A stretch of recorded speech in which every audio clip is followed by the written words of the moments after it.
Okay, so today I'm going to be defending the moral argument from some objections by Phil Halper, Dan Linford, and Alex Malpass. So they have a video up, and this is just kind of random, somewhat of a procrastination attempt. So yeah, let's get started. Known Christian grad students, Christian professors of philosophy. The overall impression that I've consistently gotten is that the run-of-the-mill Christian philosopher thinks that the moral argument is just a bad argument. Welcome to the second It's true. episode of the Sci-Fi Show. We're not talking about science fiction, but science and philosophy. I guess I should say, given that I think that what I'm doing is mostly responding to their objections, I think there's some potential for like a moral argument, like for moral ontology to work, but I really just think that the moral knowledge argument is successful, and also that at least some of the criticisms of the moral argument aren't so solid. Yeah, particular I'll explain more. but how they intersect with the philosophy of religion. And we have, of course, my two absolute favorite atheist thinkers, Alex Malpass and Dan Linford. How you doing, guys? Yeah, so skydivephil, Phil Halper, he has some good quality videos on this channel. And then Dan Linford recently got his PhD from Purdue, published a number of papers on the Kalam, like the Kalam and the Mentaculus, and various proposed requirements, necessary conditions for a beginning of the universe, and argued for skepticism about having a beginning to physical reality, like a boundary condition, modal condition, and a directionality condition, and a paper on the Mentaculus, emergent time, and the Kalam, and anyway, Newtonian relativity. So yeah, I hope to engage more with his work, perhaps here or other places. And then Alex Malpass has several papers on what I think he has the co-author paper with Joe on the branching actualism. Anyway, various papers on like the Kalam and causal finitism, and some other stuff with Morriston and his own work. So lots of interesting stuff. Phil Halper actually has a paper published on the Kalam in Think, but I think that's probably the worst paper on the Kalam that's been published. I won't be engaging with that here, but yeah, so that's what the video is for. And then there's lowly old me, who's a PhD student in material science, but hopefully a material master's student in philosophy starting this fall, assuming I get some external funding stuff worked out. But yeah, Good. let's get You haven't got started. any crazy drink this time, Alex? You're drinking water today. Recording early. I've got It is earlier than we recorded last time, yeah. So today we're going to dive into the moral argument for God. Last time we talked about the slaughter of the Canaanites and whether that could be justified, but it does touch on this moral argument for God. And we're going to use William Lane Craig's popular video on the topic as a sort of template for two reasons. One, it's beautifully produced. They did a fantastic job making that, even though we disagree with the content. But the other thing is, it's probably the most viewed version of the moral argument. There are different versions, but this is the one that I think has been most viewed, so I think demands attention. So Yeah, so Craig, he trots it out in his debates very frequently. And yeah, it's commonly used online, especially in Craig's version, just like a pretty simplistic, deductive claim of incompatibility between atheism and objective moral values and duties. So yeah, worth engaging. Craig hasn't published a whole lot on it. We'll talk about it more. let's just start with the basic setup of the argument from that video. If God does not exist, objective moral values and duties do not exist. But objective moral values and duties do exist. Therefore, God exists. Alex, when we were chatting on WhatsApp, you've got an alternative version of the argument that comes to the opposite conclusion. Do you want to sort of lay that out? Yeah, so it was just, I had this idea, which was involved in the defense of the first premise, but it made me think that, like, if I was going down that route, I could construct a kind of parody version of the argument, right? So my version of the argument is basically just like a slightly negated version of that one. So it's, instead of saying, unless God exists, objective morals and duties don't exist, I'm saying, unless God doesn't exist, moral values and duties don't exist. But they do, so therefore he doesn't. So I'm kind of like twisting around, so I'm coming to the opposite conclusion. Oh, I had it, Alex. I had it. Is this right? Premise one: objective moral values don't exist if God exists. Premise two: moral values do exist. Conclusion: therefore, God. Okay, so if God exists, then there is no objective moral values and duties, but there are objective moral values and duties, so God doesn't exist.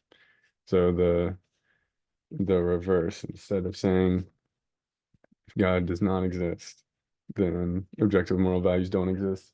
It's the opposite. So, well, yeah, I'll just talk about it. Easier first. way of saying it, but same thing. Yeah, that's right. So I'm basically saying counterintuitively that God's existence is incompatible with objective moral values and duties. And so, like, strictly speaking, that's not, it's a bit too ambitious, but like I don't actually think it's incompatible, because you can just imagine some version of moral realism and just supplant that by saying also God exists, right? And I don't think there's a contradiction there. So, I mean, technically speaking, I don't really defend the argument in its fullest sense, but I do think there's a sense in which premise one is true, and it's really just the sense in which Craig thinks that God contributes to or grounds morality.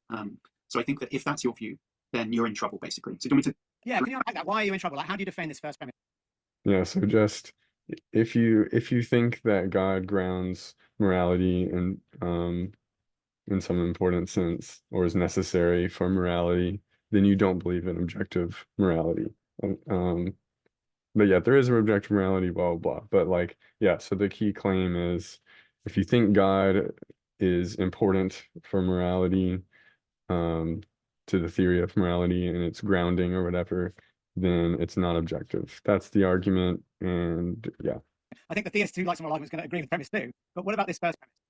Right, the problem is that on Craig's view, so Craig defends this Alston's view of divine command theory, which basically just says moral duty, moral values are instantiated by God's nature, more or less, and duties are commands that God issues to us. Right? So that's, you've got this kind of theistic reduction, I guess, or explanation of what moral values and duties are in a theistic context. And it just seems to me that actually what's going on there is that's a species of subjectivism. Right? It means what I'm saying is that for something to be objective, it just means that it's got to be true or exist independently of any observers or the minds of anyone. Right?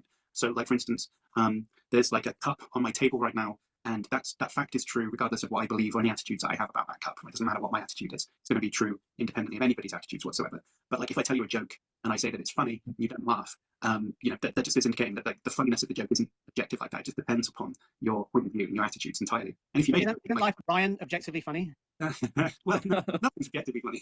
And the point is that like if you make a joke and like literally nobody thinks it's funny, then it's not, right? Because it requires, like, funniness requires attitudes in order for it to be the case. But a cup being on a table doesn't require any attitudes to be there. But now if we think about the grounding morality in God's nature and his commands, it seems to me that what's going on there is that we are requiring that there is this attitude, this agent with a bunch of attitudes in order for those, for that grounding to make sense. In which case it's not mind independent. It's very much dependent upon there being a mind, right? Maybe a divine mind, but that doesn't really make any difference, right? Objective, the definition of objective isn't just that it's independent of all human observers or something, right? It's just independent of observers. So a completely robust notion of moral objectivity just means that it doesn't require there to be any minds at all. And if that, God is a mind, right? God is a mind, yes. You can't have divine command theory without a divine mind. And if objectivity means independently of any minds, then the two things are in conflict with each other. So that's basically what I'm saying. If that's your idea of how morality works on theism, then it's just incompatible with the notion of objective, like robust objective morality. So the two things are incompatible with each other. So then just set up a modus ponens to express that, right? If God exists, then objective morality doesn't, right? And that's all I mean by that. Is it just that kind of divine command theory is incompatible with objective ethics, in which case, if there are objective moral values and duties and that account of God, must be false. But yeah. Dan, Okay, yeah. So I think this is super wrong in multiple ways, or at least that can be shown in multiple ways. So the first thing I want to say is we need to think more about what divine commands even are. Okay, so what divine command theorists mean when they say that they are divine commands? Okay, so divine commands are speech acts. Like that's the standard way to understand a divine command.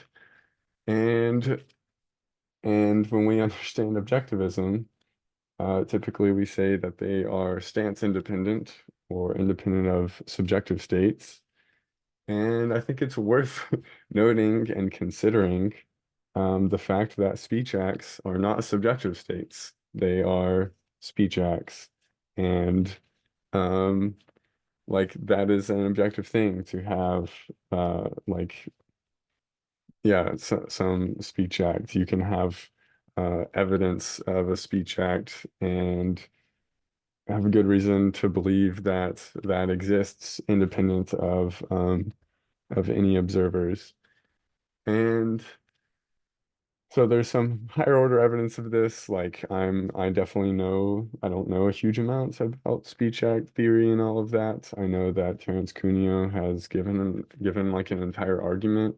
In addition to his like companions in guilt argument, he wrote a whole book arguing some version of based on speech acts from speech acts to objective morality. And it was taken, I tried glancing through the book to see if I had something misunderstood.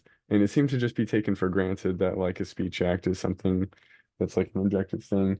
I'm not certain. So, maybe I have that wrong. Okay, so then the response is going to be, well, speech acts are going to be dependent on, maybe they're not identical to some subjective state, but the problem is that moral facts are dependent on subjective states in some problematic way. And so in the same way, the speech acts of a divine command are dependent on God's subjective states in some problematic way. And this, I think, isn't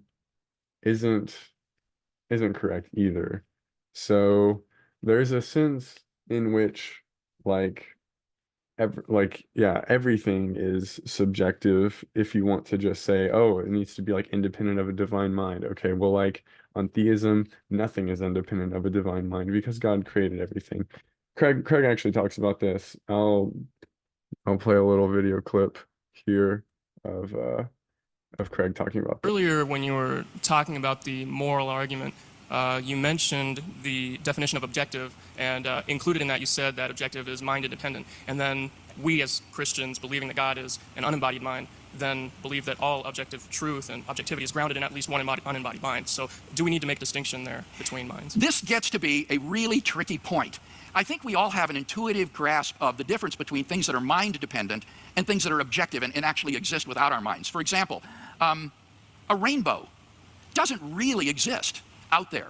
It's a visual perception that one has because of the way the water molecules reflect the light. A rainbow is not a mind-independent object. It's a mind-dependent object. Similarly, a mirage of water, when you see the water shimmering on the highway in the hot summer, that mirage is not an independently existing reality. It's mind-dependent, right? It's very different than an actual body of water that you could go jump in and swim. So I think we all have this kind of intuitive grasp of the difference between something that's just subjective, it's just in your mind, and something that's objective, that's independent of your mind.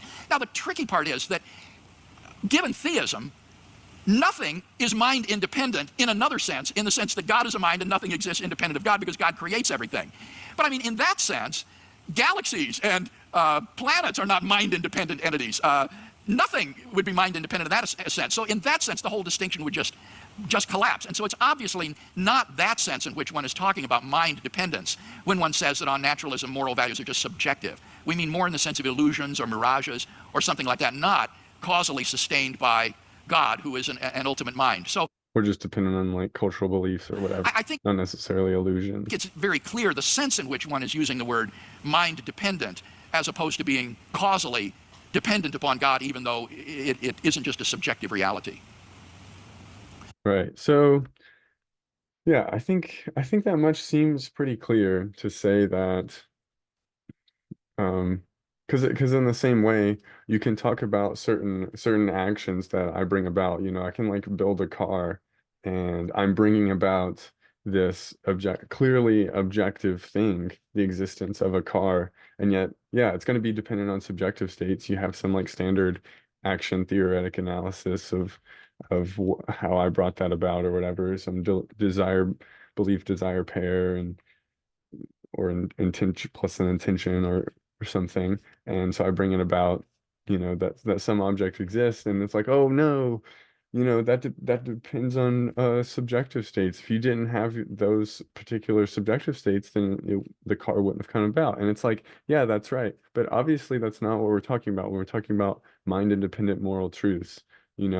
I can bring it about that I punch my neighbor in the face for fun because of I have a certain desire to do that, and a desire to move my arm in a certain way, and a belief that it would be fun for me, and all these things. And yet, clearly that doesn't imply that it's a subjective fact, about the rightness or wrongness of punching my neighbor in the face for fun. And same thing with just like all of utilitarianism. Utilitarianism usually ends up in some like purely like analysis of subjective states as being the only like valuable or disvaluable things. And yet it's not required for a utilitarian to be a subjectivist, because you say that it's still an objective fact that it's wrong to bring about certain states of affairs that, include certain subjective states, of suffering and pain and all that stuff. So I think this type of analysis of subjective and objective, I think, is extraordinarily misleading when trying to critique or trying to critique divine command theory. And he says things like, oh, it should be independent of observers or minds or whatever. But there's like there's a, so the third way I think this gets it wrong is that it implies that like clearly objective systems would be considered subjective on his view. So you can just say like, well, it's permissible for me to lie just in case the global GDP sum total of planet Earth is greater than $1 trillion or something. So yeah, this requires there to be certain observers that have certain economic outputs, and that presumably also depends on them having certain kinds of subjective states or whatever. But it clearly depends on observers, and or we can say, okay, what it's permissible for me to punch my neighbor in the face for fun just in case the length of my forearm is greater than 3 inches, or in case the highest legal authority in the land, the person with the highest legal authority in land, is greater than 6 feet tall. Okay, so these are objective measurements that require the existence of certain agents in order for there to be any types of moral obligations, like on the views that I'm making up, arbitrarily. And yet they're clearly objective, but on Malpass's characterization are subjective. So, yeah, and those are like implausible views, but it doesn't really matter. It's about the characterization as subjective or objective. So, yeah, so I don't think this is a very convincing reply to the divine command theorist. And I'll admit that I think it probably is the predominant presumption that divine command theory is a subjective view, not among. Yeah, so you have critics of divine command theory that do raise this point. I haven't seen that much explicit discussion of it in the literature. The closest thing I've really seen has been like Thomas Carson's discussion. He talks about like divine will theory and such. He explicitly endorses an anti-realist view of divine preference theory, which is different. So yeah, so I'll say that I think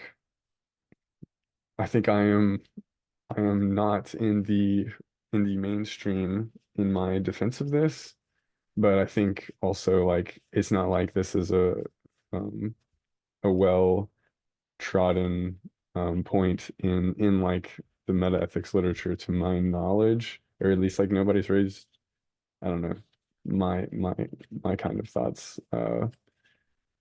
Yeah. So I'll acknowledge I might be in the minority, probably am, but I think these are like good reasons, and people don't talk about it explicitly much. Okay. What are your thoughts on this? Can we run a parity argument? Maybe what do you think of this one? Is there another one you could run? Yeah, right. So I think Alex is right that you can run parity argument of that kind. That seems plausible to me. But there's another kind of parity argument that one can run. So a long time ago, at the beginning of the 20th century, there was a philosopher named G. Moore who was interested in whether we could know that there's an external world.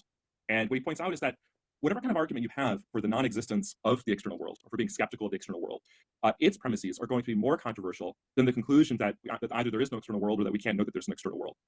So he suggests taking whatever argument you have against our knowledge or the existence of an external world, and you can flip it upside down. But likewise, Craig's moral argument can be flipped upside down. So notice that for the atheist, so the atheist is going to think that they have good independent reason to think that there is no God. They're also going to. I mean, so this is like just an obvious point about like, yeah, if you're more confident in the non-existent God than you are in like objective morality, you can like reject the different premise or whatever. May not have said that, James. If Craig's objective, as far as Craig doesn't beg the question against the atheist, that defense needs to be neutral between atheism on his or her view. It's both the case that God does not exist and that morality is objective. And notice that they can say that without even having any idea about how it is that morality could be grounded. But obviously, you can raise the question like it's important to raise the question. So, and you can bring in an That objection actually, based on, based on that. So yeah, I think, worthwhile point. It's kind of obvious. Yeah. this question of like how morality could be grounded brings us to the other point that I wanted to raise here, which is that when religious apologists or certain Christian philosophers like William Lane Craig raise the moral argument, they do so in what seems to me like almost complete ignorance of the entire 2,400-year history of philosophy. I mean, it's really astounding, right? So ever since the beginning of philosophy, at least in the Western world, ever since Plato and Aristotle, we've had theories according to which morality is objective, but it has nothing to do with God. And so Yeah, so I think this is another kind of silly point that yeah, I don't want to defend too much of Craig and how he defends the moral argument because I don't think it's that great because yeah, his normal defense is like, okay, I'm gonna quote like three atheist philosophers across like 100-year time span and declare victory on the first premise. He also thinks that it's incredibly obvious, yada yada. So so I don't think his popular level treatments of it are particularly good. But at the same time, the dialectic context of the argument and the debate, he's often giving the argument to people that also like the average undergrad atheist or run-of-the-mill atheist, like probably already accepts the first premise and they reject the second premise. And so I think like Craig is kind of reasonable in how he goes about it. I'm not gonna like I don't know. I don't want to really like defend too much on that point because um yeah, I mean anyway, I'm not going to defend everything about it, but I definitely don't think that it's like in ignorance. I mean maybe for like the William Lane Craig clones that go around the internet espousing the moral argument, they are in grave ignorance of metaethics. But I do think that there can be, potential for a good moral argument, even in light of the fact that there are so many people who do try to make sense of morality without God. Now, it requires a lot of work to actually defend that. You have to go systematically through and like criticize all of these non-theistic views, which Craig, has not done. But when he has engaged with non-theistic views, for example, with Wielenberg in the debate, in his debate book, like he gives, what I think are pretty powerful criticisms that engages with the details of the view. And I think he does like a good job. So, and the whole idea is just that like I think to assert that it is Craig's ignorance that is motivating this type of argument, as opposed to just thinking that he has actually read some of these things and just doesn't think that they're good and thinks that they have problems with it and that the theistic picture is more explanatory or whatever. I think that is a much more reasonable stance for like William Lane Craig and you know yeah, it'd be great if he like would publish way more on the topic in order to actually defend it if in fact, to make it really like robust. And so that's one reason I'm not very confident in the moral argument because, I'm not like super confident that all of these views have serious problems with them. But um but I think the theistic picture has some advantages and you know, and within the metaethics literature, of course, everyone criticizes every other view. So, so I think the accusation of like ignorance is pretty off. Yeah, that's all I'll say. you have to be ignorant of that entire history in order to think that there couldn't be any possible way that a morality could be objective if God didn't exist. Yeah, I mean, it's obviously not about like any possible way. It's like, is there a plausible way? And Craig obviously just thinks none of these are good. Uh, And again, like it's fair to criticize him for like not having done the necessary work in the academic sphere. But I also think I don't know, if you're giving popular level stuff, and it's fair to work in that paradigm, that won't be convincing to philosophers. And as it obviously isn't, as like he said in the preview, like people don't find it convincing, and I think that's also perfectly reasonable. So, yeah. And imagine that you're in this situation. Imagine that you are currently a theist and you believe in objective morality. You come up with some good reason to think that God doesn't exist, so you change your mind. Why would you also change your mind about the objectivity of morality? It seems to me For the same reason that you have reason to like accept the first premise of the moral argument.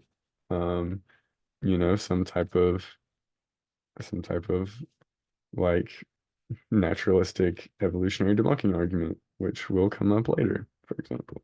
that what you should do instead, at least if you know anything about the history of Western philosophy, is you should say, oh, it must be that morality is objective, but what explains morality is one of these other accounts from this vast history. Well, the best version of the evolutionary stuff is really like the moral knowledge, but okay, carry on. Of philosophy. Right. Okay. So actually, I think just to show to the audience, because they might think, oh, this is kind of bizarre. I thought if objective moral and values duties exist, then God must exist. I thought it'd be worth just looking at the PhilPapers survey, which is the largest survey that I know of philosophers, and see what it says, because I think that people might be surprised. So here we see that this thing, meta-ethics, moral realism. Moral realism, I think, is just another word for whether morals are objective. It's a technical term. You'll see that most philosophers are moral realists. However, what you also see is that most philosophers are also atheists. So I think that shows you that most philosophers think you can ground objective morals without God. And then I also thought it'd be worth looking at this. So here, Yep, it's true. Yeah, this actually was a little bit surprising that 10% think that the moral argument, I mean, maybe they think it is the strongest but still terrible. But yeah, that was actually surprisingly high. I mean, it's obviously a low percentage, but yeah. here they polled philosophers about what they thought was the best arguments for God, and you can see that the moral argument comes right at the bottom by one measure and second from bottom by another. And I think that's I'm curious actually if there's a correlation between. Yeah, never mind. I don't know. not unconnected with our first two images. Okay, so let's move on to the second clip. Without some objective reference point, we have no way of saying that something is really up or down. God's nature provides an objective reference point for moral values. It's the standard against which all actions and decisions are measured. Dan, what are your thoughts on this? How do we get this up and downness? Yeah. Analogy? Right. So Craig tells us that God's nature is the objective reference point for moral values and is the standard against which all actions and decisions are measured. However, many philosophers, including myself, are going to say that there can be objective moral facts without the existence of some reference point for moral values and without the existence of a standard against which all actions and decisions are measured. So Alex already said that Craig bases his ethical theory on the modified divine command theory offered by Alston. He also draws from Robert Adams. And so these folks, they draw a distinction between goodness and badness on one hand and moral duty on the other. That is, what's right or wrong to do. Now, when explaining the first thing, when explaining goodness, Craig endorses what's called exemplar theory. According to exemplar theory, have some property is just to resemble some item that serves as a prototypical example of having that property. So, for example, the clip discusses an exemplar theory of upness and downness. Without a reference point, there's no such thing as upness and downness. Another example that you'll see in the literature involves a standard meter bar in Paris. It used to be that for some item to be a meter long, all it took was that item had the appropriate sort of relationship as to the standard meter bar in Paris, right? That had the same length, in other words, as the standard meter bar in Paris. What Craig claims is that to be good is just to resemble God in some appropriate respect. And in that case, God is the exemplar of goodness. But crucially, objective moral facts only require a standard if exemplar theory is true. And many philosophers are going to think, do think, that exemplar theory is false when it comes to moral properties. So for example, long before there was a standard meter bar, there was still an objective fact about the length of a stegosaur's tail. Goodness could be like the length of a stegosaur's tail, and so wouldn't require a standard. So all of us who reject exemplar theory when it comes to moral properties have reason to reject Craig's view that objective moral goodness requires any sort of standard. Alex, what are your thoughts on this?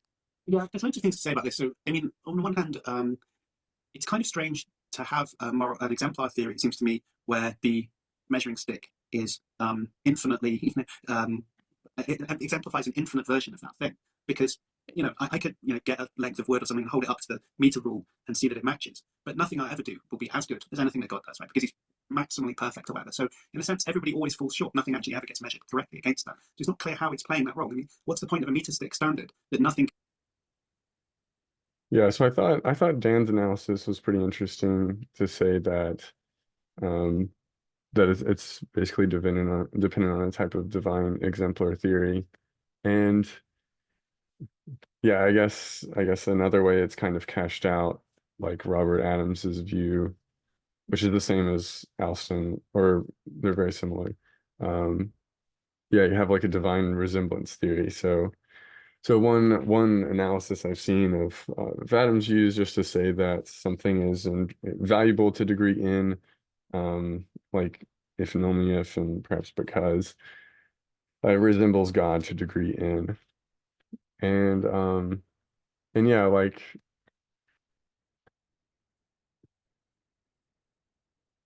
yeah, actually I forgot exactly what my thoughts were going to be on Dan's analysis. I think I just think that like yeah, I mean you can have reason to disagree with it, but I don't remember if this was really objecting to the objectiveness of it because uh yeah, I mean it does seem to still be objective. I don't know. I don't even remember. So maybe it's a fair criticism. Can actually match up to, right? It's not clear how it's that it's similar to this exemplar thing, right? And I think that's another thing that Morrison says. I don't know. I don't think the infinite comparison. Well, I mean, especially for Christians who think that like Jesus, God came to earth, it's Jesus. It's like probably a bit more straightforward. Yeah, I mean, exemplar theory. Well, anyway, it's difficult. So I'll just say like, yeah, there's probably some fair criticism here, in this vicinity. About this, which is that, like, it sort of gets the order of explanation the wrong way around. I mean, nobody, it seems to me, actually in practice measures anything up against God in order to determine whether it's good or not. Actually, I mean, phenomenologically, you're going to live your life finding out what's right and wrong a long time before you consider these sort of lofty theological notions. And clearly, we just know right and wrong through just much more mundane things, interactions with other humans. Yeah, and this is yeah, I mean, this is totally beside the point. Like, divine command theorists all agree with this.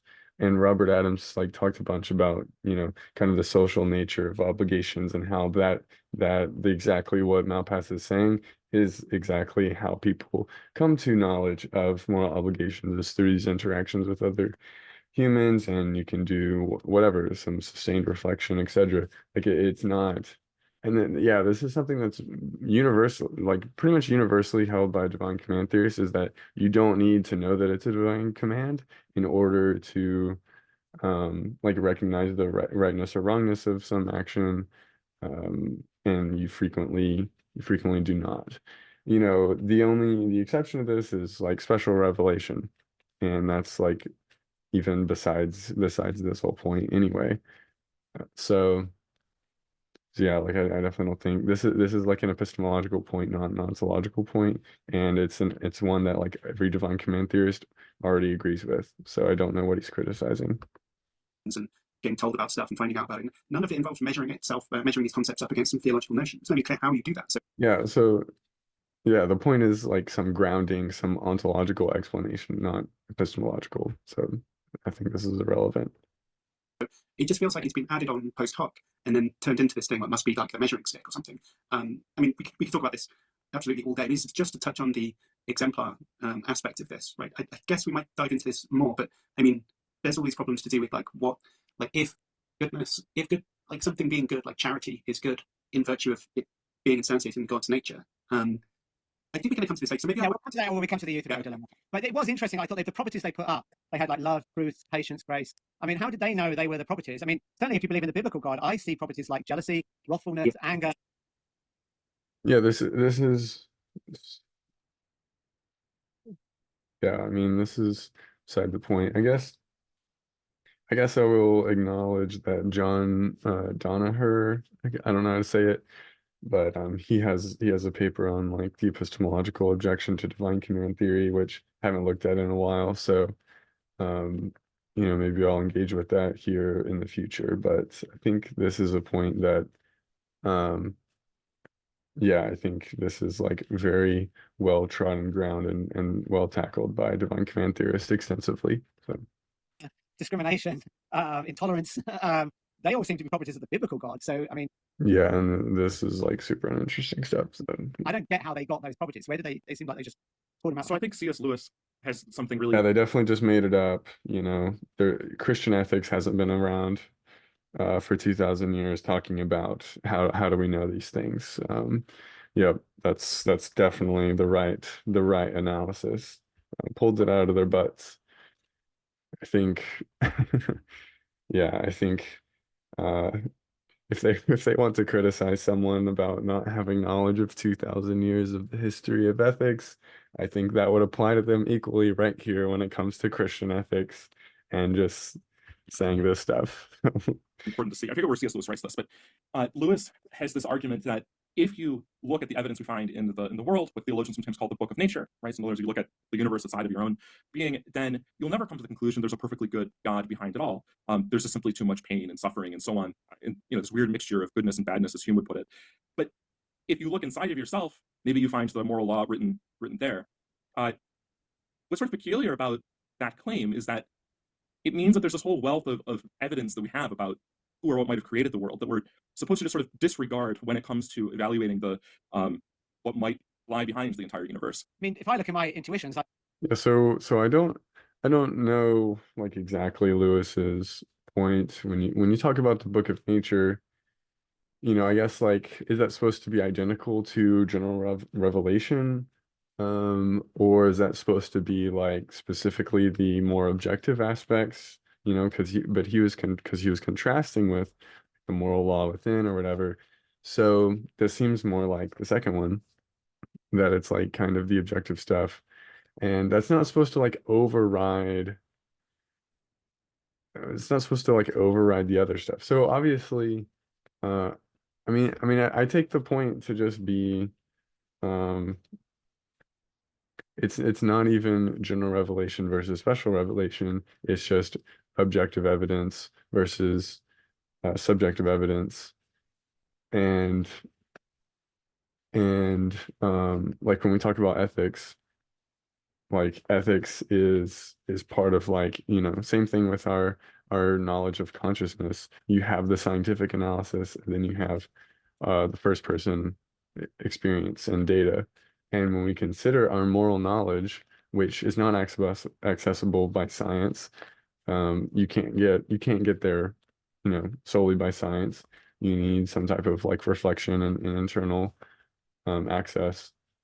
So yeah, so I think like it's just talking about moral knowledge. Like I don't think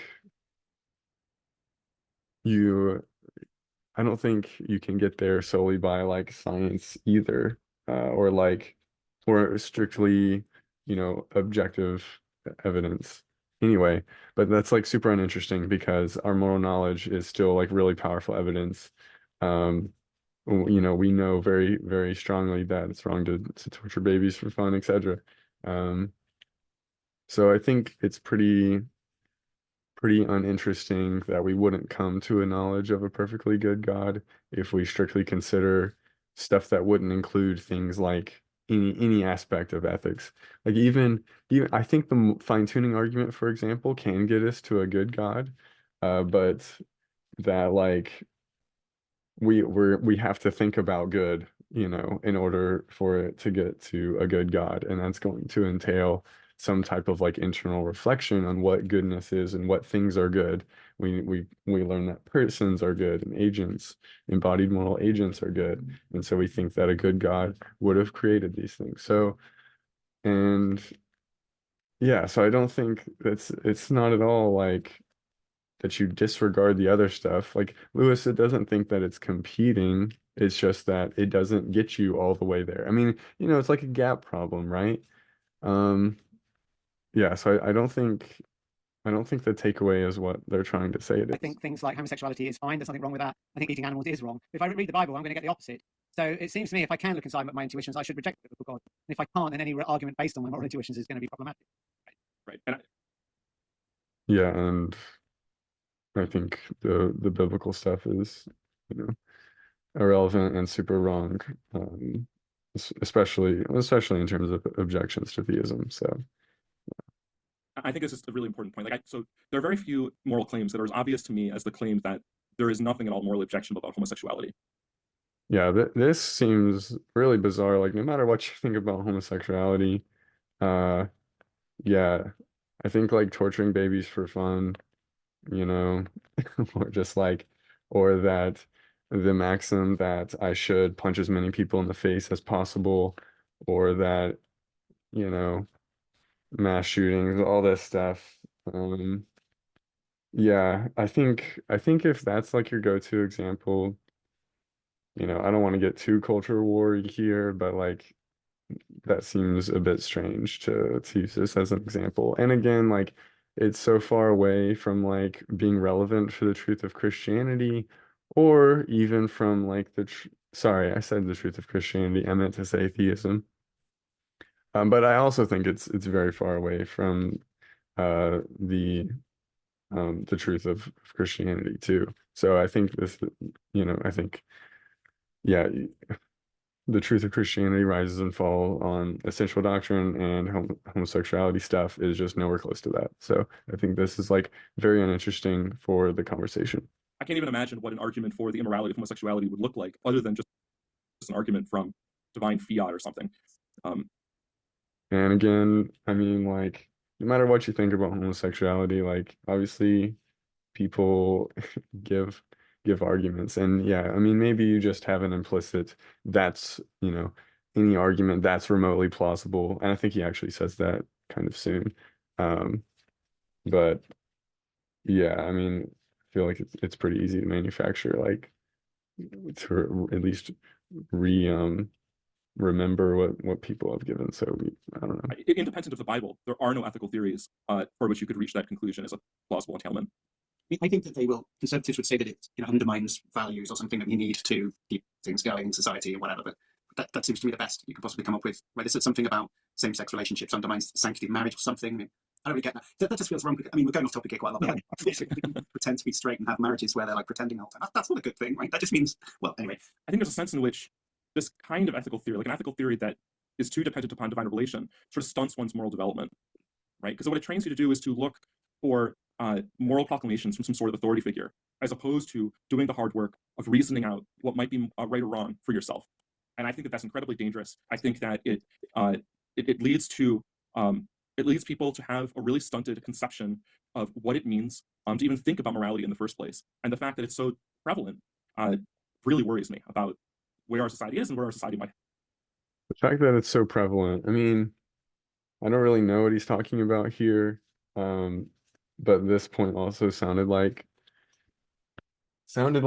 nonsense, thinking that, yeah, I mean, thinking that if you're like a Christian or a theist, then all of a sudden you're gonna stop thinking carefully about ethics. And yeah, I mean, just can't imagine thinking that. Yeah, it's a pretty ridiculous point to try to make. Look at, I mean, so take like the average I mean, think about the demandingness aspect. So Christian ethics is notoriously demanding and requires and demands significant like moral growth as part of it. That's like so far incredibly deep built into deeply to the Christian ethic.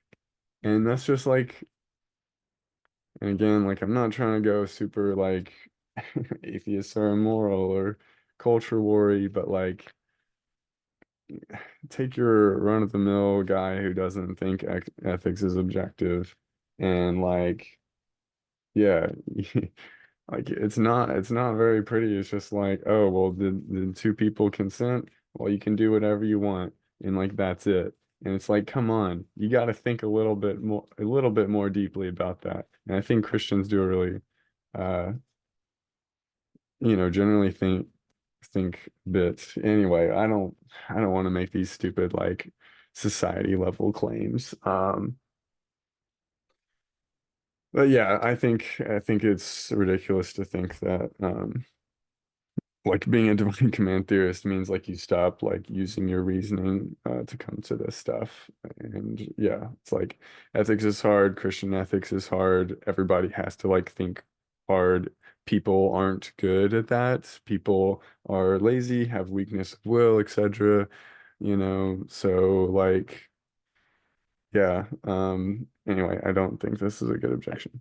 Yeah, given that you said that, let me just jump down. We can move on to the next clip in just a second, but it feels like a really natural point to make this point as well. But it seems to me one of the problems with this divine command theory is that, like, it offers a completely Yeah, and then we, if we want to try to make these arguments about how Christianity has in practice, like, oh, the Quakers led to, abolition of slavery and blah blah blah. Like, I don't like making those types of arguments, but like if you're gonna make what I think is a very bad objection like this, then they become relevant. edifying and unsatisfying explanation of what's right and wrong. I mean, fundamentally, something's right or something's good if it's exemplified by God's character, and something is obligatory if it's commanded by God. But there doesn't seem to be anything deeper. Like, why did he command this? Why has he got those character traits? There can't be any answer to that question. One of the problems with theory, but like you could think that you can explain those things. Like, for instance, if I say charity is good, I don't just have to say, well, it's good because somebody said that you should be charitable, and that's it. There's nothing else to say about it, which is what the divine command theorist basically says. In actual fact, well, you can analyze the concept further and say something about, like, well, charity is about redistributing stuff. So, like, if I've got too much stuff and there's someone who's got not enough stuff, I give them some of my stuff. I barely even notice. It's hardly any bad for me, but it's massive good for them. And what I'm doing is, like, I'm evening stuff out, and it just means it's, it's natural for me to think about it in terms of, like, there being some kind of quotient of good and bad in the world, and like I'm helping to redistribute that and make it more equitable. Like, that's explaining what's good about charity. It's the same thing like if you say, well, what's bad about torture? Well, one person is like making another person suffer. Like that, you can explain. You can certainly offer some kind of analysis that goes a bit deeper than just saying, well, somebody said not to do it, that's why it's bad. Yeah, and you can do the same thing in divine command theory. There's a hierarchy of divine commands, and there's certain like explanatory relations between them. And this is like even take like a, like evangelical, like not even like an analytic philosopher, like Grudem, and I guess Geisler is like a philosopher, but they have their graded absolutism, and there's certain relationships between these divine commands that are hierarchical and would serve in the same like explanatory thing, because when you read scripture, you read theological arguments, you read moral arguments about and reasoning um, about why it's wrong to do such and such things. You should, care for yourself in this way. You should love others in this way, and like a bunch of specific objections. So I'm appealing now to like how would a Christian fill out divine command theory by appealing to scriptural aspects. Um, it doesn't. I mean, I guess the graded absolutism point is independent of that, but yeah, like we can understand the same type of like explanatory hierarchy that is in divine command theory, and then say that actually, yeah, then it goes one step deeper, because at the fundamental level, this whatever is rock bottom in the atheist view, the theist now has one step further to go and say, okay, and that's true because like well-being is good because, or like improving well-being is good because that like resembles God in some way, or something like that. Like God has the maximum well-being level, and so improving others' well-being makes them closer to the divine nature or something like that. And so it's one step further. Or at least this is what a divine command theorist can reasonably say. And then, yeah, later we'll get into like what's the best explanatory stopping point. But I think, yeah, it's not, I don't think it's true that for every moral obligation, there is only one explanatory step that is directly from a divine, God said so. I think that's like a bit of a straw man. But yeah. That just feels like it's so shallow. Well, okay. Um, if let's see. So, yeah. So, I mean, it could be a divine command theory that just says the things are wrong if and only because, God commands it. Um, so maybe, I don't know, like maybe the analytics might do less of this type of a attempted as far as the ontological explanation. But yeah, I think divine command theorists have the same kind of like hierarchy of explanation, and then there's just a different ultimate termination point that's one level deeper. I think that's like a very reasonable way of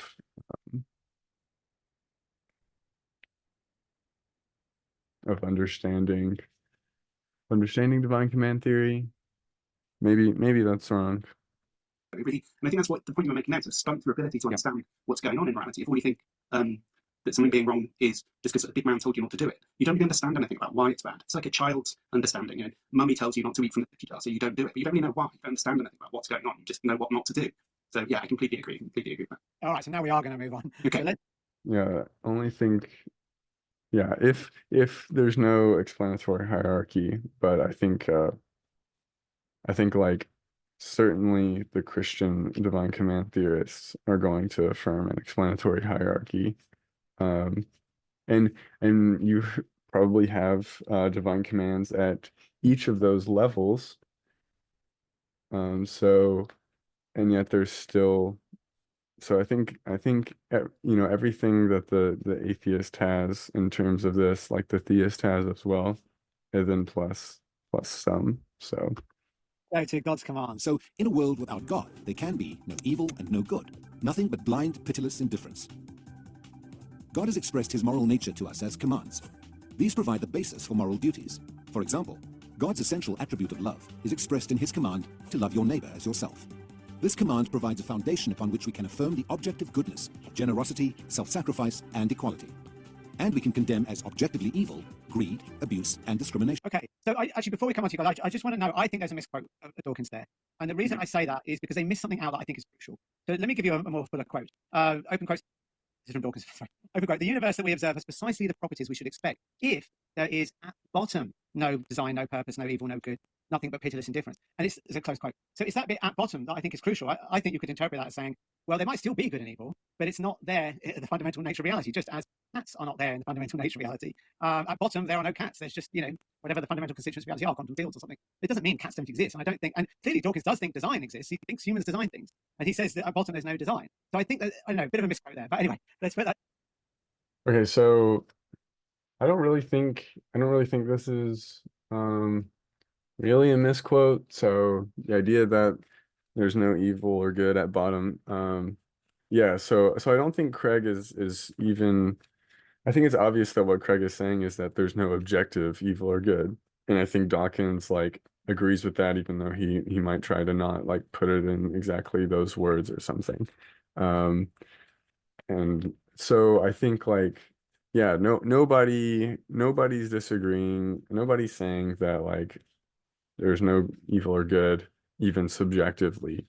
To deny that is to like not even have a place in this conversation. Like it doesn't really matter.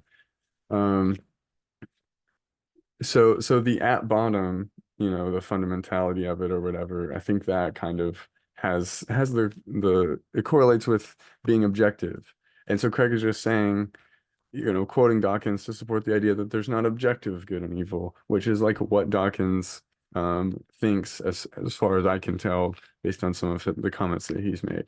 So like I don't really think that's like particularly misleading. But whatever. To the side and tell us what you think about this approach to morality here. Alex, why don't you start? Okay, so in that clip, they offer the love thy neighbor as thyself kind of Sermon on the Mount Jesus commandment, right? First of all, it doesn't sound like a very good commandment to me anyway, right? It's actually quite self-centered because it's kind of got it backwards, right? You shouldn't treat your neighbor as you want to be treated. You should treat your neighbor as they want to be treated, right? Jesus actually just gets it wrong, just drops the ball on the most obvious, main, crucial thing he ever said. He actually just gets that wrong. Treating everyone like you want to be treated is like selfish, frankly. It's like not empathetic towards what other people might want. So you should hope that other people treat you like you want to be treated, but you should fear them treating you like they want to be treated, right? Because they might want anything. Who knows what they want? You could be a masochist, right? Yeah, exactly. Yeah, I think this is a horrible point.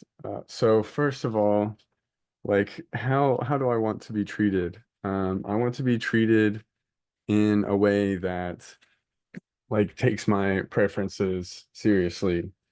So I think that's just built into the golden rule. So when you say treat others how you want to be treated, well, that includes taking their preferences and their desires and their dreams into account the same way that you do yourself.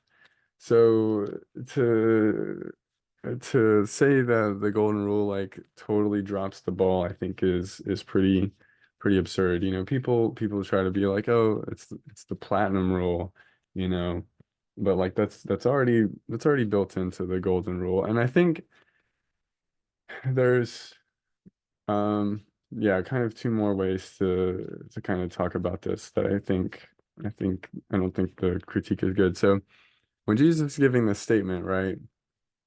I think it's a bit of a stretch to say that he is attempting to give a statement that is intended to be universally indexed to the person in question. So like if somebody hates themselves um and doesn't love themselves and treats themselves poorly, like would they hear that and you know, let's say you know, for unfortunately, like they engage in self-harm in some way. And it's like, okay, I hear I hear what Jesus says. Okay, therefore, like I'm gonna go cut other people now. I think is a pretty ridiculous reading of Jesus's statement. And I think it's perfectly reasonable for Jesus to make a generalization about the understanding of like how people act. Because the point is to say, hey, you already treat yourself like well, you should treat others better than you currently are, which is not as good as you treating yourself.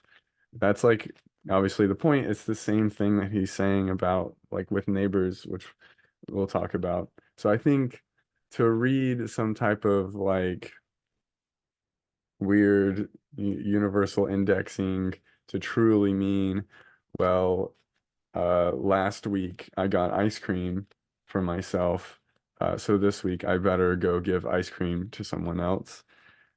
Yeah, like obviously that's not what Jesus is saying. So yeah, let's see. Yeah, I think the other things were They might want to have all of their money stolen. I don't know what they want, right? But that's not cool. I don't want to tether my treatment to what somebody else wants. So Jesus gets that wrong. right. So I don't want to tailor the treat. I don't want to treat myself the way that others want to treat me. I don't want to be pigeonholed into what my parents want from me, and that's how I treat myself. That's how I should treat myself, right? And so therefore, according to the golden rule, I should treat others in that same way, not pigeonholing them into what I want. So that's perfectly well built into the golden rule. And I think this is going to come up again later, but soon.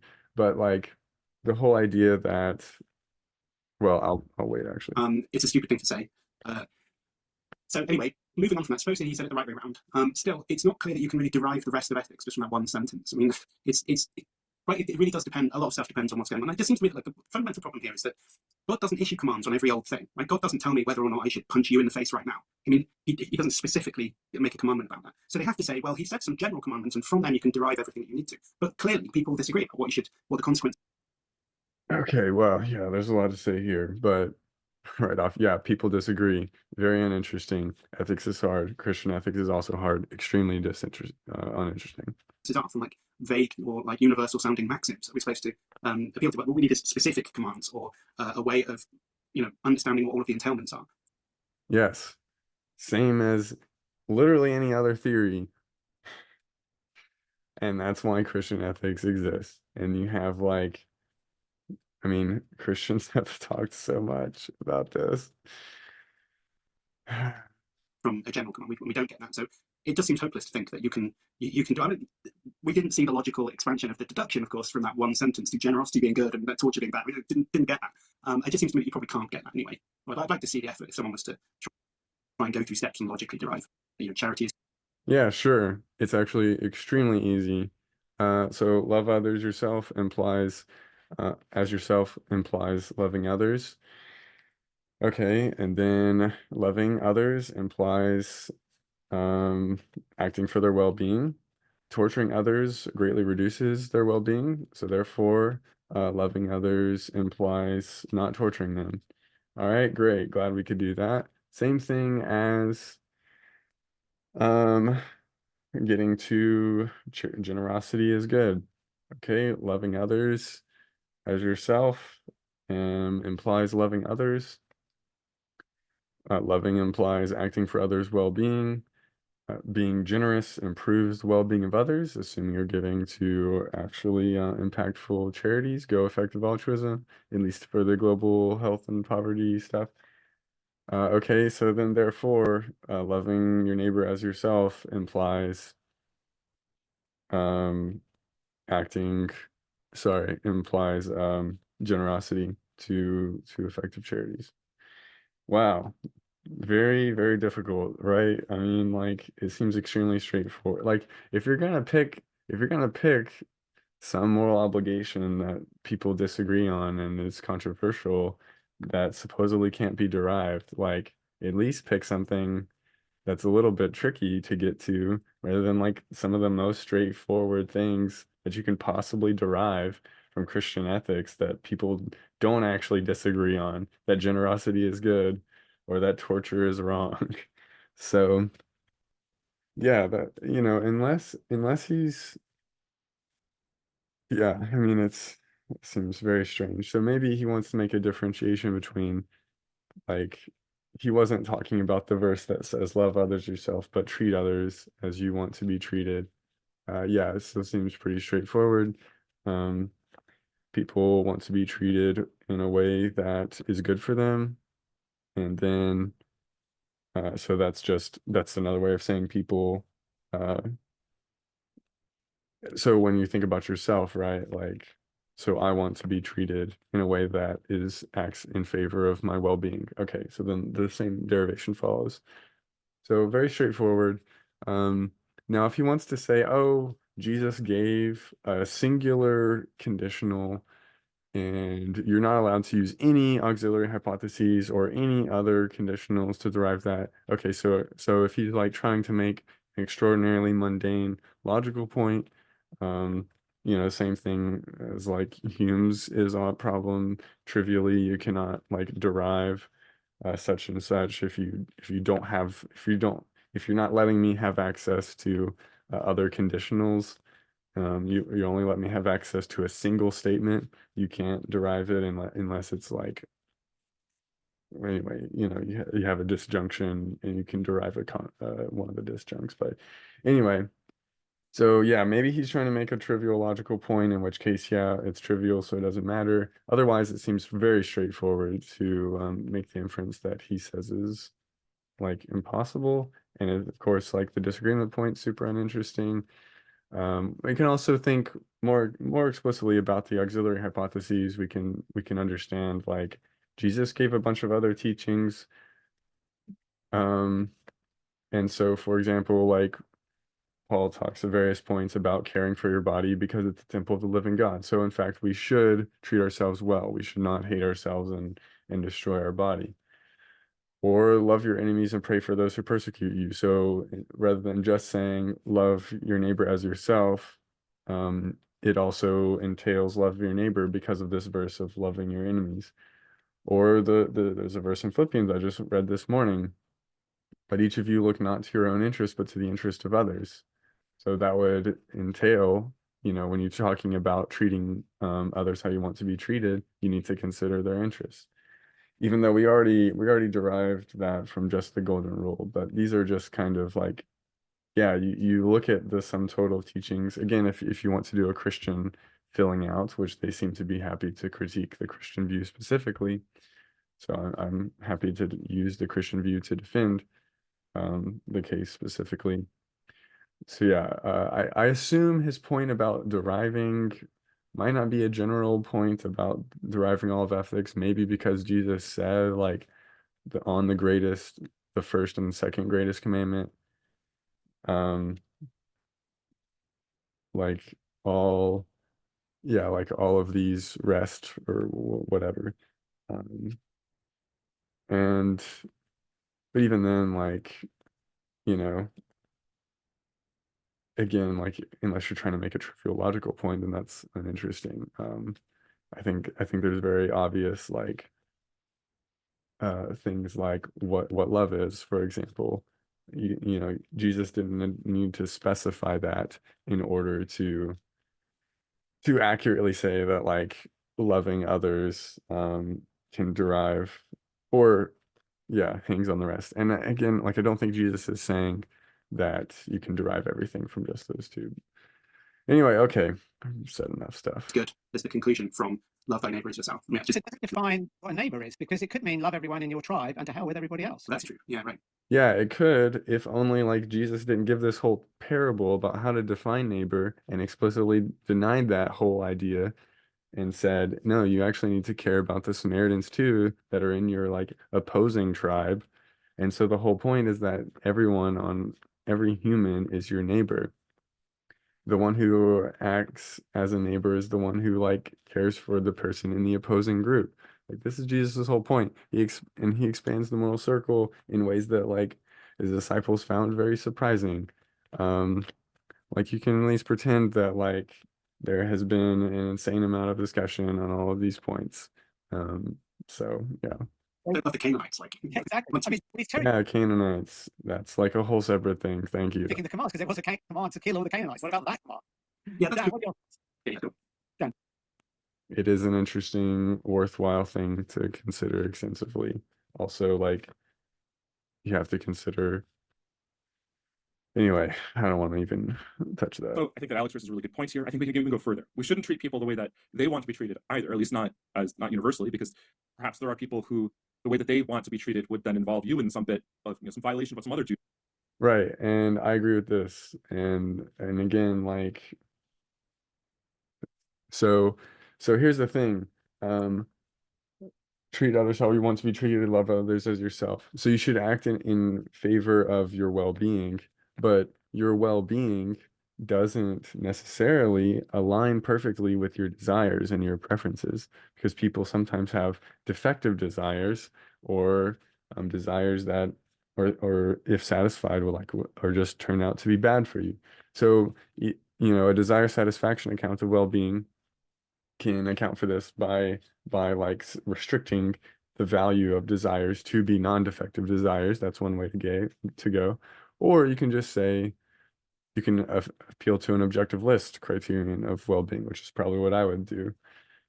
So, and that's built into what love is. Love is acting for one's well-being, and then we can try to figure out what well-being is, and well-being doesn't always align with people's preferences and desires. So like I don't think this is a good objection. That you have. In Russ Schaefer Landau's ethics textbook called Fundamentals of Ethics, in the chapter on, or one of the chapters on deontology on Kant's ethics, he opens the chapter by discussing some like revisions you can make to the Golden Rule. And he goes through both of these, the original Golden Rule plus Alex's revision, and then he suggests Kant's bit about whether a maxim is universalizable as a further refinement of the Golden Rule. I think that there's another thing that we can say here about the connection between commands and duties. But the universalizability criterion is dumb because it's just the maxim is not going to be universalized. So like I don't know what the point in considering it is when it's just like trivially false that it's not going to be universalized, and so we're not even thinking about a realistic scenario. We should do non-ideal theory. That's a whole separate thing. So on Craig's view, somehow the commands that God issues result in the various obligations that we have, but I don't understand how this view could possibly work. The reason I don't understand how this view could possibly work is because I don't understand how it is that you could have the obligation to obey God's commands in the first place. So let's suppose, for the sake of argument, that you didn't already have an obligation to obey God's commands.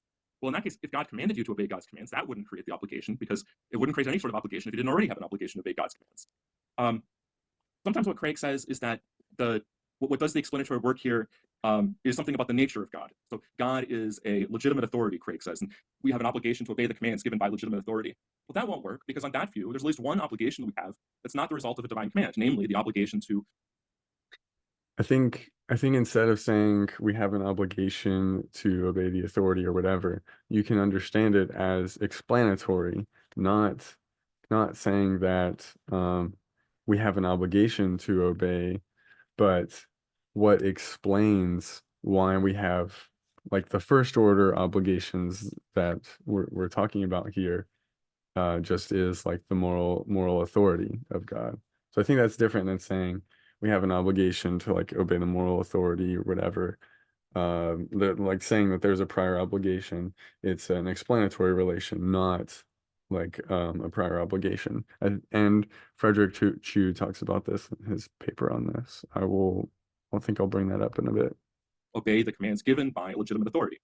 Moreover, if it's legitimate for Craig to say that it's the nature of something could generate an obligation, well, then equally so, why can't the person who thinks that ethics is independent of God say that the nature of some actions or the outcomes of some actions or something like that could generate an obligation either to perform that action or not to perform that action? So, for example, if an action would just result in unending suffering for an infinite number of years, then a lot of ethicists are going to say that that fact alone, something about the nature of suffering, gives us an obligation or duty not to perform an action of that sort. So, sometimes Craig says that instead of saying that we have an obligation to obey the commands given by legitimate authority, Craig says, well, there's no difference between obligations or duties on the one hand and God's commands on the other. Well, there's one in the same. Yeah, I think it's reasonable for us to be able to derive an obligation from other things, and like from God's nature, or like Swinburne has an argument that's like, well, the fitting response to the fitting response to like our Creator who created us with lives of great value, we have like a lot of gratitude, and so worship is like the proper response. And so similarly, you can say that like obedience to commands, if given, is a proper response, or just or more simply, like you should at least respect that person, and then if that person does give you a command, then it would be disrespectful to disobey that command. I think that's another way. And more specifically, given that they are the Creator, like their respect makes sense, has a kind of moral authority, blah blah, whatever. Yeah. Same thing. And since they're one and the same thing, the question as to why we have an obligation to obey God's commands doesn't arise. I don't understand how that could work either, because you can have one without the other. In other words, even if so the objection to what I just said is like, oh well, DCT is supposed to be saying that like every obligation is supposed to come from God's commands, and maybe you can just say, well, most of them do except for this one that doesn't, and that's fine. I forget actually what did. Since they're one and the same thing, the question as to why we have actions or duties on the one hand, legitimate authority, Craig says, well, there's no difference between that. Instead of saying that we have an obligation to obey the of that sort, gives us an obligation or duty not to perform an action of that sort. He just said like, well, the other people can say the same thing. Yeah, and I think that's right, that like it's not a structural issue, but it's just that like there's a disagreement from the divine command theorist that like in fact such obligations would arise in the scenarios that the atheist is proposing. So I don't think there's like supposed to be a totally structural difference between theories. So, and maybe that cuts away from some of like the motivation of the moral argument, or some of the power of the moral argument, but I don't think the issue is like the structural analogy between the two. There's no difference. Since they're one and the same thing, the question as to why we have an obligation to obey God's commands doesn't arise. I don't understand how that could work either, because you can have one without the other. In other words, even if you can't have my obligations that I have without my existence, right? My obligations only exist if I exist. But on the other hand, if I didn't exist, God could still issue the same commands that God apparently issued. So God could command not to kill, even if I didn't exist. Whereas my obligation not to kill couldn't exist if I didn't exist. So it can't be that my obligation and God's commands are one and the same thing. Rather, it has to be that somehow my obligations arise from God's commands, or as Craig sometimes puts it, that my obligations are determined by God's commands. But in that case, we again are left without an explanation for how the explanatory. Yeah, I would think that, when you're talking about divine commands and like these necessary moral truths, like usually, especially in meta ethics, we're trying to talk about these necessary moral truths, And so like we're not talking about Dan Linford, the moral permissibility of Dan Linford to go to an expensive restaurant on Friday, September 13th, whatever. Like that's not like that's not a necessary moral truth. Um, what is a necessary moral truth is like, okay, I picked a very controversial thing, but anyway, like if the only motivation for an action is like your own pleasure and you would only get 5 units of pleasure, then like torturing babies for fun for 5 hours would not compensate for that. So it's just morally wrong. Okay, so and that's true in every possible world. And so like if you want to talk about the obligations that you yourself have, that's just yeah, that's just like what logically follows from that. I don't see because that's it's not a necessary those aren't necessary truths because well for the same reason that like the well yeah so that seems so I don't think those moral truths are what we're talking about in the debate here and like yeah so this so I don't think this works. Your job is supposed to work here. How do we get from some set of divine commands to the actual obligations that I have? The other thing is, Okay, so yeah, you can ask the same question about just like necessary moral principles, and then the answer is just you plug in the empirical facts. You have some supervenience base of the empirical facts, and then the moral facts supervene on that. So with a principle, if you get 5 units of pleasure from torture, and from torturing some, okay, I shouldn't use this example. It's a bit violent, but okay, so I get very happy for 5 minutes from punching my neighbor in the face. Um, and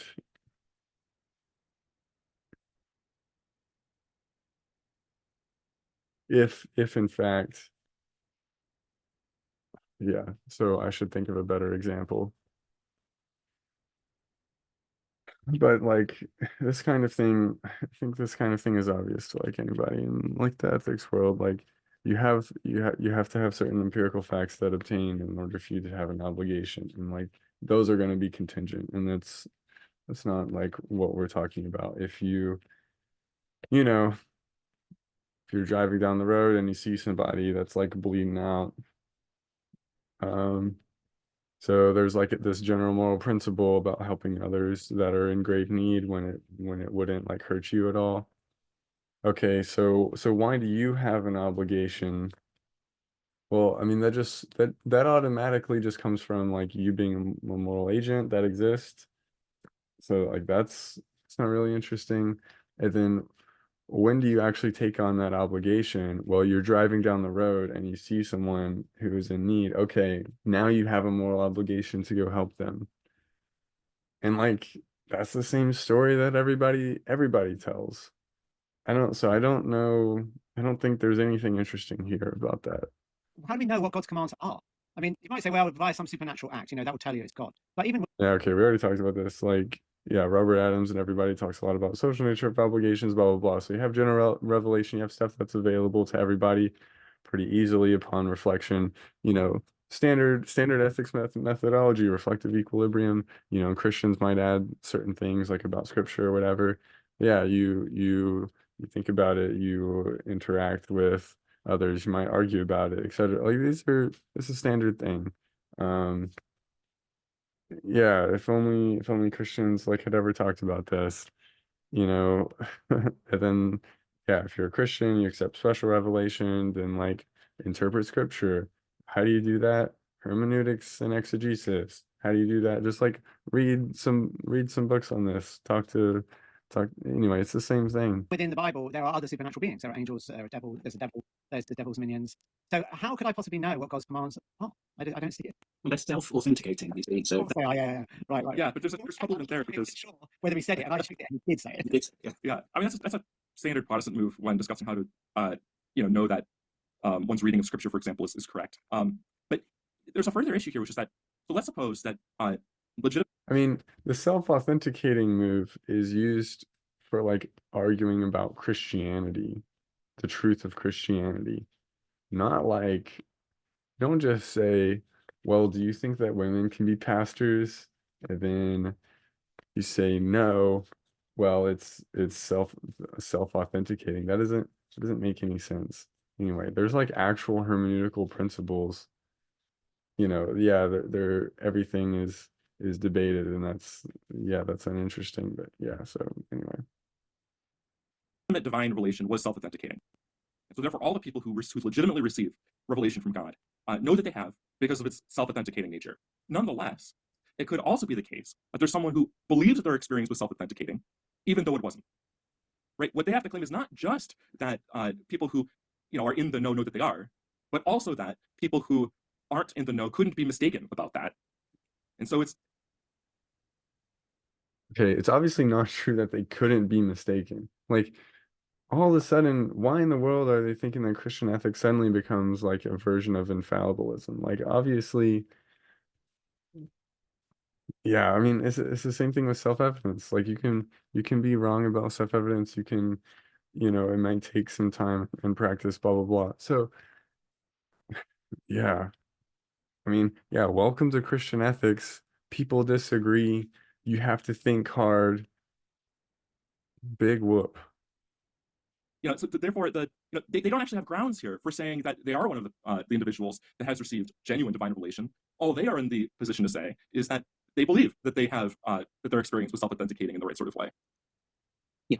All right, so let's move on to the Euthyphro dilemma. Hold on, just before just because it's really funny. I was listening to the Wielenberg-Craig debate because it's on this topic, and towards the end, someone asks Craig, how a question that's along the lines of like, why should I obey God's commands? Right? Don't I have to already think that I need to obey His commands in order for any of them to have any force? Which is a bit like what you were saying before, Dan, about like there has to be some command that's not given by God's authority for us to get going in the first place. And Craig actually said something which I found incredible. It was I don't know if this is a settled response of his or if it was off the top of his head, but he said something like, well, look, sometimes self-referentiality is fine. Like all of the things said in this debate is part of the things that were said in this debate, so that's fine. So in the same way, you should follow God's commands because He's commanded you to follow all of His commands, and that's fine. And for some reason, I guess it was really close towards the end of the time, but Wielenberg didn't really push back on it at all.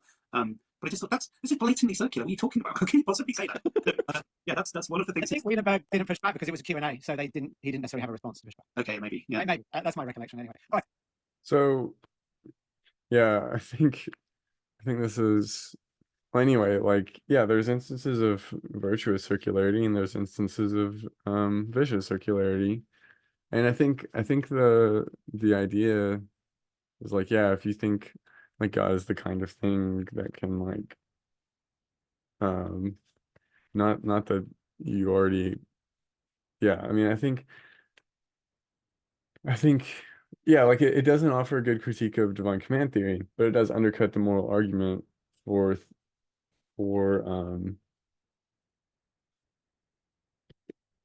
because like the atheist has no reason to accept it, but like somebody who might already be somewhat favorably disposed to the idea that like commands have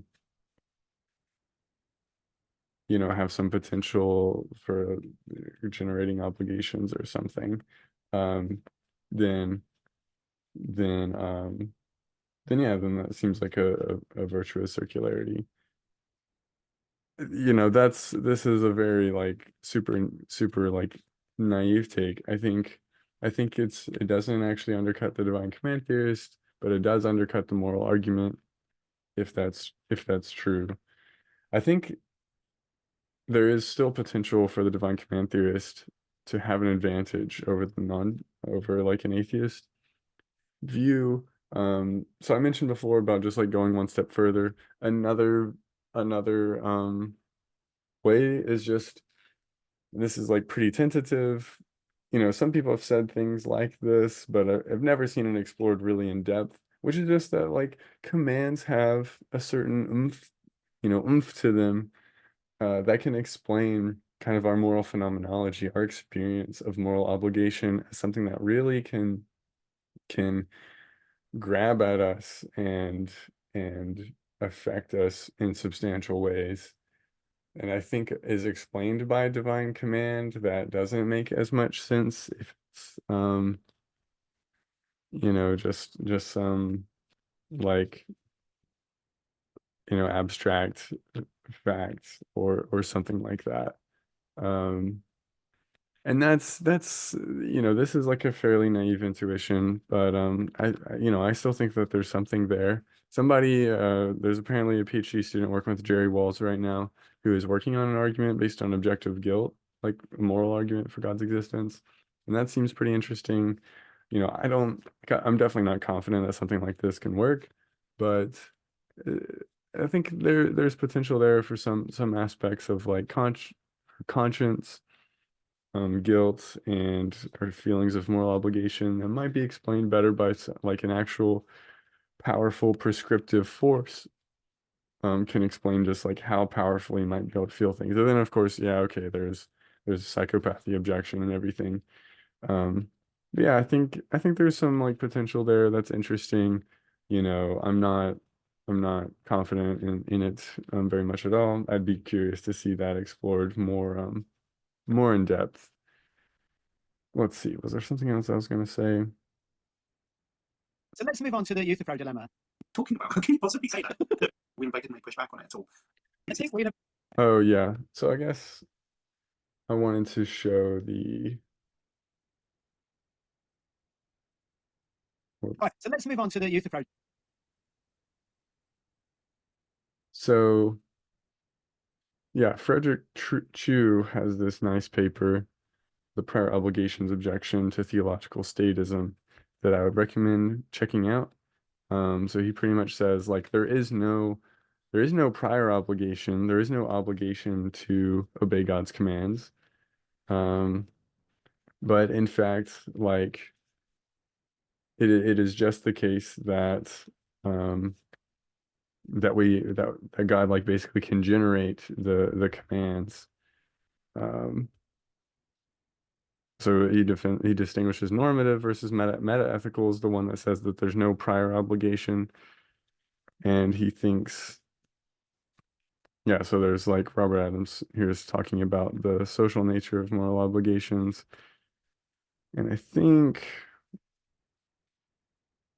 yeah, so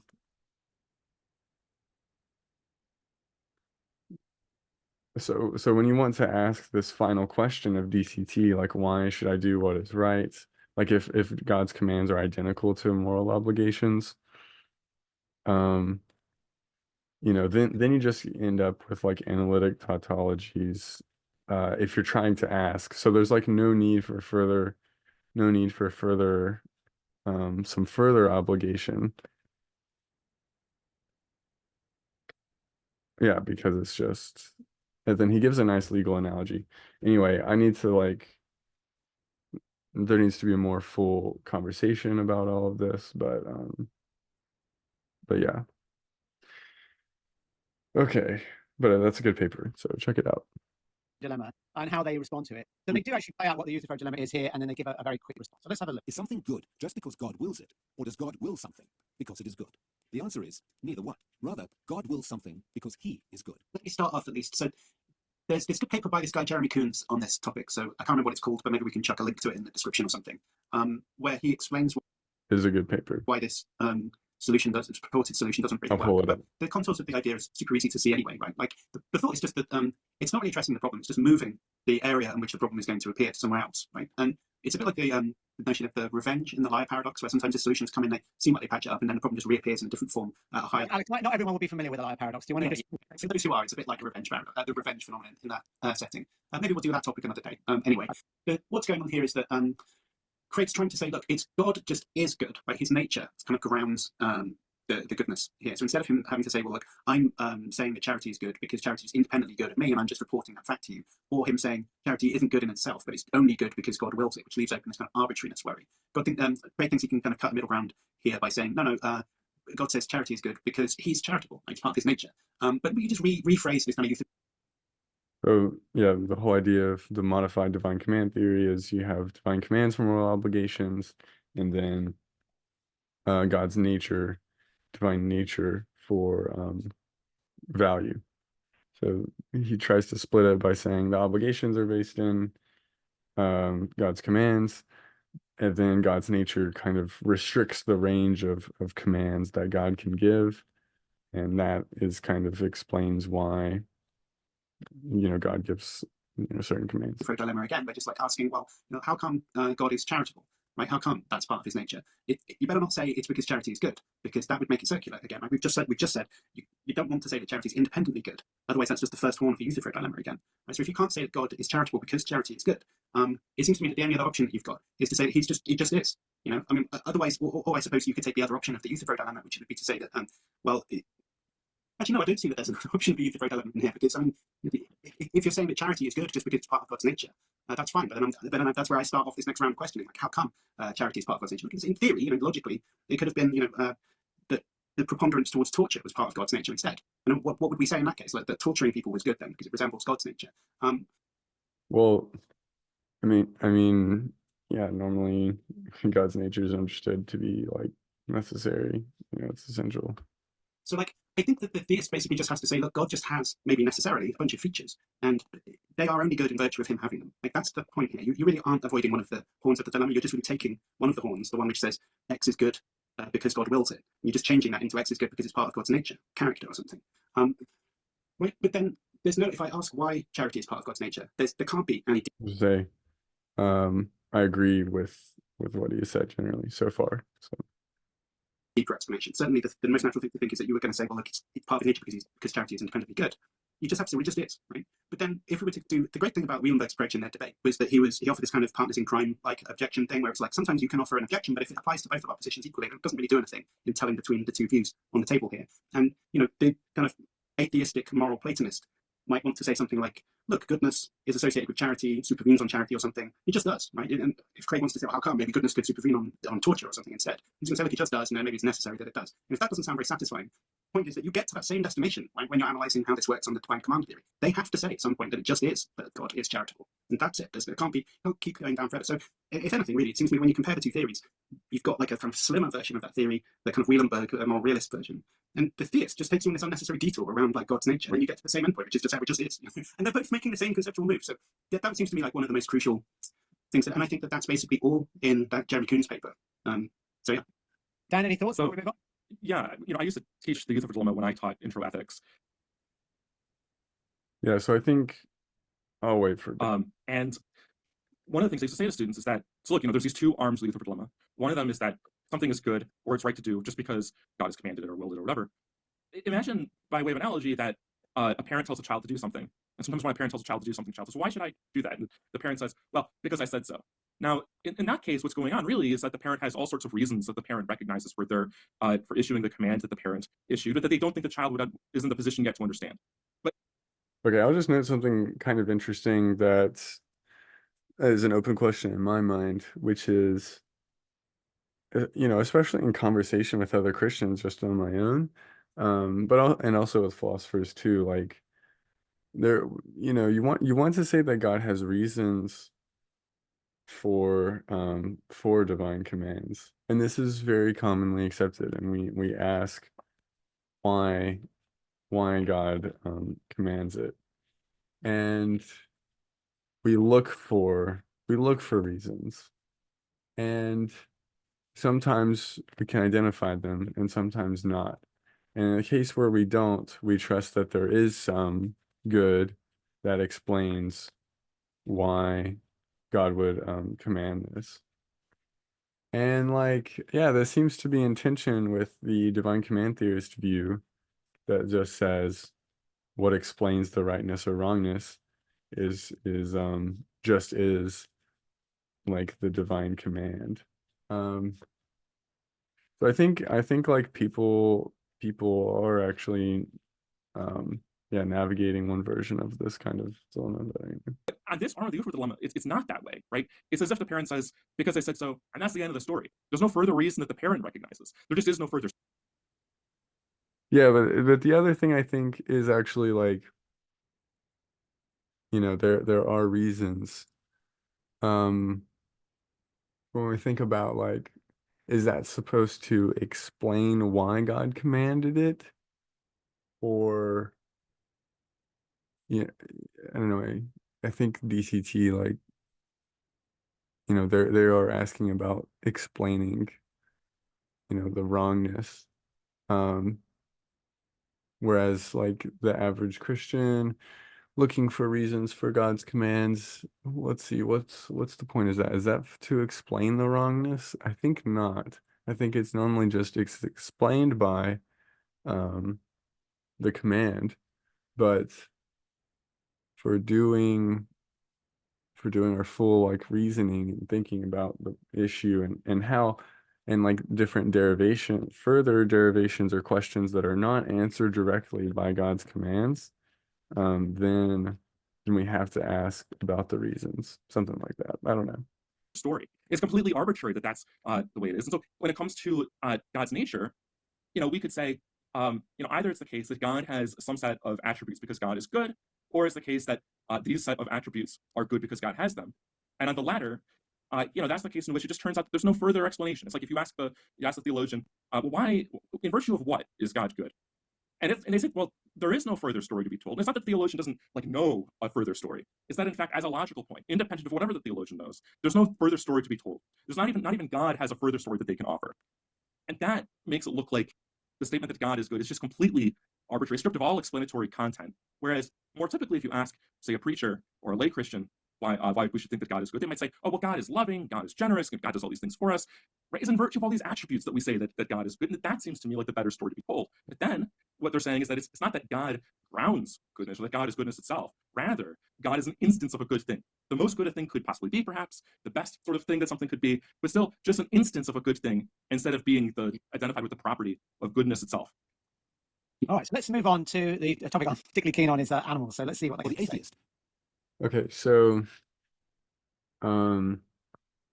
yeah, so in general, like I think, I want to deal more thoroughly with this, but I think like I agree with the Kuhn's paper in one point and disagree in the other. I think the point that I agree with is that oh well, actually one big point that Kuhn's makes is, this is Jeremy Kuhn's, not Robert Kuhn's, is that Alston is like totally inconsistent, completely inconsistent. He tries to have it both ways. So he tries to say, oh yeah, God is good in virtue of being loving and generous and all that. But then he also says, being loving is good just in case and just because God possesses that property. And that just is a, straight up contradiction. You can't do both. Um, he tries to say that good supervenes on being loving and charitable, etc. But then he says, if God does not exist, then an agent that is loving and charitable, etc., would not be good.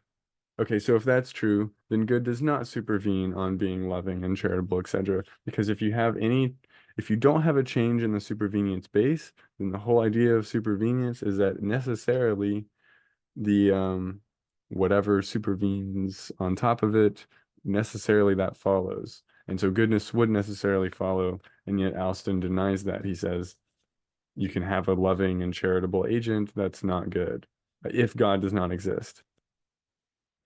So yeah, so that's the point that I agree with. And then the point that a lot of the discussion was about like kind of explanatory parity between the two. Like they were talking about this, but Kuhn's is like, well, you can still ask a further question. You can ask which of these offers the better explanation. And Linford just kind of said something similar, which is that like it's basically empty. And I think that's wrong, to say that like that the stopping point of God's goodness is like fundamentally worse. Yeah, I think I just need to Right, like he says, an action isn't good simpliciter, it's because of these things. And yeah, we all like kind of agree with that, but let's see. Right. Oh yeah, I need to go way down here. Yeah, so we all need to just say at some point, like, yeah, this is just necessarily good. Um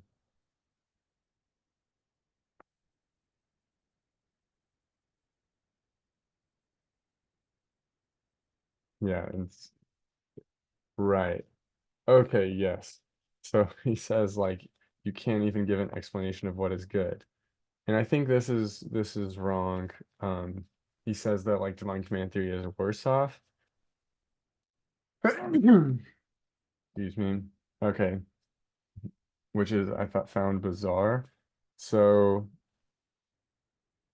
so yeah, at some point you reach rock bottom, and but like yeah, he says should be able to have some further explanation of goodness. And I think like once we hit the rock bottom, when we say, okay, well, humans are valuable. Why are they valuable? Well, because consciousness is valuable. Why is that valuable? Well, it just is. Um, then like that's the atheistic picture, perhaps. But then the theistic picture is, okay, why are humans valuable? Because consciousness is valuable. Why is consciousness valuable?